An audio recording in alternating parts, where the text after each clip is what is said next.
त्योहार का अवसर हो और मिठाई ना हो तो हमारा त्योहार सूना महसूस होता है। ऐसे समय में मार्केट में जो मिठाइयाँ मिलती हैं उसमें मिलावट होती हैं, तो क्यों ना हम घर पर ही इसे बना लें।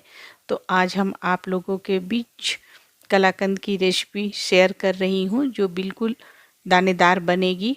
तो यहाँ हमें मोटे तले की कढ़ाई या पैन ले लेना है। उसमें थोड़ा सा पानी 2 टेबल स्पून के लगभग पानी डालना है और यहाँ हमने 500 ml दूध लिया है। तो इसके लिए हमें 500 ml दूध लेकर इसे कंडेंस करना है, गाढ़ा करना है। और यहाँ मैंने 200 ग्राम पनीर लिया है। पनीर ताज़ा होना चाहिए और इसे आप ग्रेटर में घिस लेंगे सारे पनीर को। इससे आपके कलाकंद के दाने बहुत अच्छे बनेंगे। तो यहाँ सारा पनीर मैंने घिस लिया है, यह लगभग 200 ग्राम है। अब जो दूध हमने रखा है उसे हमें हाई फ्लेम पर इसे गाढ़ा करना है। इसे हमें हर थोड़े थोड़े देर पर चलाते रहना है और साइड में जो मलाई लगेगी उसे निकालते हुए दूध में मिला लें, ताकि जो मलाई है वो दूध में अच्छी तरह से मिक्स हो जाए। जब तक दूध हमारा कंडेंस हो रहा है हम यहाँ 6 से 7 इलायची लेंगे हरी वाली और उसे छीलकर इसे दरदरा कूट लेंगे। यहाँ जिस ट्रे में हमें कलाकंद को सेट करना है उसमें हम थोड़ा घी से ग्रीस कर देंगे। तो ये सब काम हमें पहले ही कर लेना है।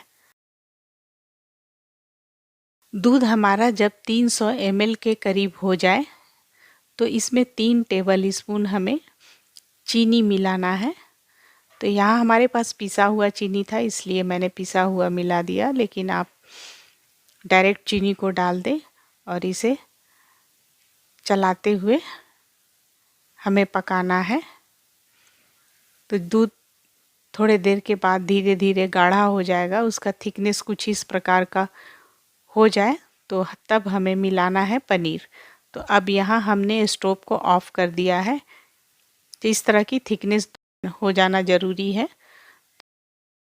अब हम स्टोव को ऑफ करके ही पनीर को मिलाएंगे, क्योंकि ज़रा भी अगर दूध नीचे लग जाएगी तो फिर टेस्ट ख़राब हो जाएगा। तो इसलिए यहाँ ऑफ करके ही पनीर को आप मिलाएं और इसे पूरे अच्छी तरह से मिलाकर फिर आप स्टोव को ऑन करके मीडियम फ्लेम पर इसे गाढ़े होने तक हमें पकाना है और ज़रा भी स्किप नहीं करना है। इसे लगातार हमें चलाते रहना है।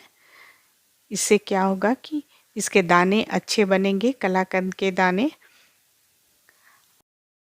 इसकी नमी जब सूख जाए थोड़ा ये गाढ़ा हो जाए तो इलायची के पाउडर को डालकर इसे हमें अच्छे से मिला देना है। और यह मिठाई इतनी आसानी से बनती है कि आप एक बार बनाएं तो बार बार बनाने के लिए इच्छा करेगा, क्योंकि इसे बनाना बहुत आसान है। तो धीरे धीरे देखिए हमारे कलाकंद के पेस्ट का थिकनेस बढ़ने लगा है। अब हम इसे मीडियम से लो फ्लेम पर कर देंगे ताकि ये तले को ना पकड़े और इसे हमें लगातार चलाते रहना है। तो थोड़ी देर के बाद देखेंगे कि सारे जो पनीर और दूध है इकट्ठा होने लगे एक साथ। तो ये इसका परफेक्ट थिकनेस है। अब हम क्या करेंगे कि स्टोव को ऑफ कर देंगे। तो इस तरह का थिकनेस होना ज़रूरी है और इसे थोड़ा सा चला लेंगे और इसे फटाफट हम पहले से ग्रीस करके जो ट्रे रेडी रखे थे उसमें हम सारे पेस्ट को डाल देंगे और डालकर इसे हमें इक्वल फैलाना है। इसे चारों तरफ इक्वल आप फैला दें और इसके ऊपर से आप मनपसंद ड्राई फ्रूट्स या जो भी चीज़ गार्निश करना चाह रहे हैं जिससे उसे आप गार्निश करते। मैंने पिस्ता से इसे गार्निश कर दी हूँ और इसे स्पैचुला से आप दबा दें ताकि ये ड्राई फ्रूट्स बाहर ना निकले। और इसे अच्छे से चारों तरफ से हमें सेट कर देना है। और इसे फिर आप रूम टेम्परेचर पर 1 घंटे के लिए सेट होने के लिए रख दें। 1 घंटे के बाद देखिए हमारा कलाकंद इस तरह से सेट हो चुका है अच्छी तरह से। अब यहाँ आप मनपसंद आकार में इसे काट लें। मैंने तो इसे स्क्वायर में काटा है।